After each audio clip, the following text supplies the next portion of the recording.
几个礼拜前，美国网络上面突然出现了一群人，他们大声的嚷嚷说要集资买下美国宪法，而在短短的1个礼拜内，他们还真的用加密货币募到了超过4000万美元参加宪法的拍卖。这件事情本身已经很离奇了不过拍卖的结果似乎更出人意料。今天就让我们来聊聊乡民集资买美国宪法吧。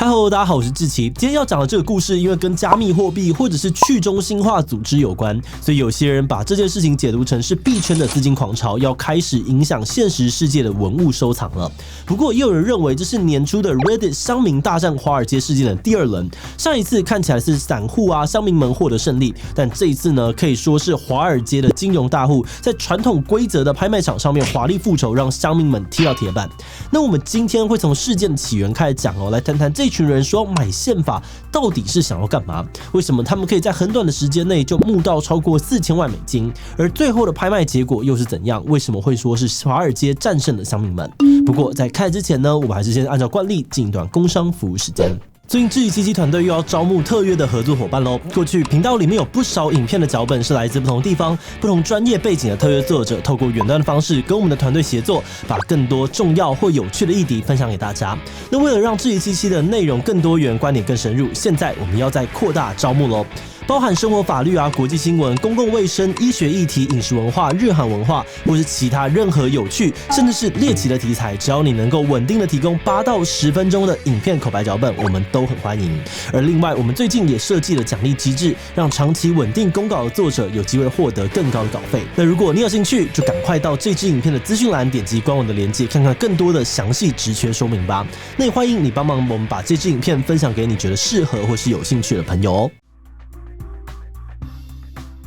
在11月12日的时候，有几个人在网络上面聊天时发现说，再过1个礼拜，知名的苏富比拍卖行呢就要拍卖一份珍贵的文物，也就是美国宪法的副本。这是1787年，也就是200多年前召开制宪会议时印给会议代表们的副本。那200多年过后呢，世界上面只剩下13份的这个副本有妥善保存，而且这次拍卖的这份副本呢，是唯一还留在私人手上的，其他则都是放在公有的图书馆或者是博物馆里面。那这些人就突发奇想的想说，不如我们一起来把宪法买下来吧，虽然不知道可以干嘛，但感觉一定很酷。于是这些人就一起成立了社群账号，还有一个去中心化组织叫 Constitution DAO， 也就是宪法 DAO， 或者是说宪法去中心化组织。这个概念稍微有点复杂，我们待会再来介绍。那总之呢，原本感觉好像是一群很闲的人发起了一个异想天开的募资案，很多人都当他们在开玩笑，但还是有一些人想说，好啊，那我就捐钱看看你们到底要干嘛。结果呢，有人开始捐钱之后，不少原本还在观望的人就想说，不知道大家在干嘛，但好像很酷，我也要买宪法。结果这件事情呢，似乎在加密货币的社群上面形成了一股潮流，甚至还掀起了一场民营的创作大赛。最开始他们在宣传这个活动的时候呢，选上的是知名影星尼可拉斯凯奇担任他们的代言人，不是凯奇虽然什么都接了，但没有答应这件事情。之所以选上凯奇是因为他曾经拍了一部电影叫做《国家宝藏》，而在电影里面呢，宝藏的线索就藏在美国独立宣言的这份文件里面，所以为了要寻宝，就必须取得独立宣言。凯奇这个想要取得美国开国文件的形象深植人心，所以就被宪法道的人呢当成的是他们的最佳代言人。各种剧照形成的民营二创呢，在网络上面疯狂流传。那这群人呢，还把自己的昵称呢都加上了这个符号，表示呢现在整个加密社群里面最赞的事情呢就是买宪法。不过这个脉络更复杂一点点哦，有兴趣的呢就请参考我们的延伸阅读就好。除此之外呢，大家在推广这个活动时也会搭配很多很中二的标语，比方说妈妈刚刚来叫我下楼吃饭呢，我跟她说不要吵，我在买宪法。我是一个历史老师，白天呢我在学校教宪法，晚上我要把宪法买下来。你以后呢去逛博物馆可以跟你儿子说，这个宪法我也持有一小部分。说到这里如果是某个人透过拍卖买下这个宪法的副本古董文件，那或许还容易理解。但这一群人如何一起集资买下宪法？那这个宪法是会谁拥有呢？要回答这个问题我们得要回头来介绍一下宪法DAO的这个DAO到底是什么东西。DAO的全名是去中心化自治组织那它跟传统的公司或者社团这些组织一样，都是一群人为了达成某个目的聚集在一起成立的团体。但是DAO跟传统组织不一样的地方在于，这个组织定出来的所有规则，像是投票决策机制或者是职位要怎么任命，这些全部都是透过写在区块链上面的智能合约来执行的。比方说呢，今天某个主打实境秀直播的 YouTube 频道宣布要成立一个 DAO， 并且发行1万个对应的治理代币，每个代币有1票的投票权，然后规定说所有治理代币的持有者呢，可以一起决定接下来的节目要怎么拍，甚至可以设定各种规定。比方说，如果频道不遵守大家投票出来的这个决定呢，就要赔偿金额给代币的持有者。那因为这些规定定下来以后呢，都会透过智能合约执行，所以这个频道呢也赖不掉，就必须要依照这些规则去做事。那大家可能就会因为这些可以一起参与决策的诱因而愿意去购买代币，然后积极的提案积极投票。而这些社群的参与呢，如果规则设计的好，也有机会因为大家集思广益而提高决策的品质。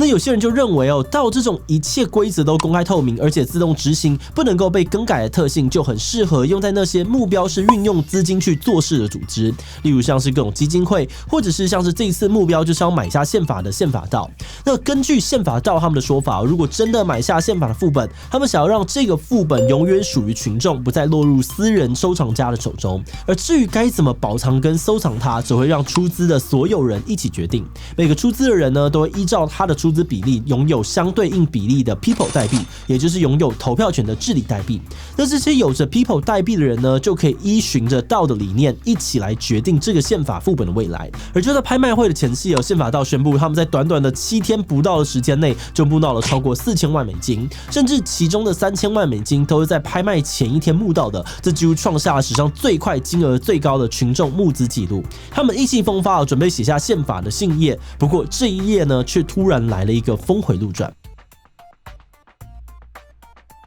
10月18日的时候，拍卖正式展开。一开始宪法DAO的推特呢，还很兴奋的说，我们已经正式在拍卖出价，也号召网友们一起看拍卖的直播。由于原本苏富比拍卖所对这次宪法副本的预估价格呢，差不多落在2000万美元左右，所以宪法DAO的大家呢，几乎可以说是胜券在握，准备成为宪法的金主人。但很快的拍卖结果正式出炉，宪法DAO的官方推特呢，宣布竞标失败。一开始传来的消息是，大家只知道有个神秘的电话买家用4320万美金买下。不仅超越了宪法DAO他们最终的出价呢，也创下了新的历史记录，是史上对于书籍、手稿这种印刷文本的最高拍卖记录。结果没过多久呢，这个神秘买家的身份揭晓，原来是知名对冲基金城堡资本的创办人兼执行长肯·葛利芬。大家可能对这个名字很陌生但或许你在今年初的时候曾经听过 Reddit 乡民大战华尔街的事情。那当时我们制作一集来讨论。那这个城堡资本呢，就是当时被美国乡民认为是在背后唆使 Robinhood 这个证券商限制乡民们不能买只能卖的藏镜人。甚至城堡资本呢，还被一部分的投资人提告，而葛利芬本人呢，也被做成各种迷因嘲讽。换句话说，从年初以来呢，城堡资本和葛利芬先生就跟美国的散户乡民们杠上了。不过这一次的宪法拍卖呢，则可以说是葛利芬一次成功的突袭反击。在拍卖过后，葛利芬发表了一则声明他说，美国宪法是一份神圣的文件，它体现了所有美国人的权利，所以这是为什么我打算确保他们能够在我们的博物馆或其他属于公众的场所，让所有的美国人和游客能够参观跟欣赏。而他也马上宣布呢，会把宪法的副本借给阿肯色州的水晶桥博物馆，免费让他们展览。而至于竞标失败的宪法DAO呢，倒是被一群原本看衰他们的人嘲笑说，他们标榜的去中心化跟公开透明，反而在拍卖竞标这种最不能公开透明的事情上面变成了一个绑手绑脚的包袱。因为人家只要看一眼这个募资的智能合约地址呢，就可以知道你最高价可以出多少钱，也很容易就可以超过你的出价，顺利得标。而宪法DAO呢，在拍卖过后一天呢，还在推特上面发文说城堡资本要多少钱，似乎还有点不服输暗示着呢要再发起一波募资活动干大事。不过后来呢，他们又发了几段比较长的心得感谢呢在短短的1周内参与这一切的所有人，认为大家一起创造了历史。如果有人因为没有买到宪法想要退款的话呢，可以全额退款。那如果想要把钱留着，也可以看看事情接下来会怎么发展。不过尴尬的是呢，由于这几个月来以太币的这个区块链大塞车，所以如果想要申请退款的人呢，他们可能还得要花上一笔高达上百美元的手续费才能够退费。而在这几天这个专案宣告失败以后呢 ，People 代币反而成为了市场上面新一轮的炒作标的。不过这些部分的细节呢，我们就不多提了，有机会再来聊聊。在进入观点以前呢，我们要先谢谢大家把影片看到这里。那如果你还没有订阅志祺77，请记得按下订阅，开启小铃铛，才能够在每天晚上收到我们的影片通知。好的，那话说回来去中心化自治组织DAO呢，真的是一个还非常新的概念。而这次针对美国宪法的募资呢，可以说是一次蛮成功的火力展示，让更多人发现原来可以这样玩。但我们倒是认为这样成功的募资或许短时间内不太可能再次出现，这是因为这次案例同时结了好几个非常具有扩散力的元素。首先，把美国宪法还给人民这件事情呢，本身就是很中二，但很热血也很有号召力的主题，而又刚好搭上尼可拉斯凯奇这个超级容易制作迷因二创的素材元素再加上整个募资的时间非常紧凑，很多人可能因为担心来不及达标，就努力的帮忙宣传，甚至直接砸钱赞助，所以这也造成了最后一天就直接募到3000万美元的壮举。那这些条件的组合或许也没那么容易再复制。不过我们团队是觉得，到这样的概念真的蛮有可能在5年、10年以后变成大家越来越熟悉的新形态组织，因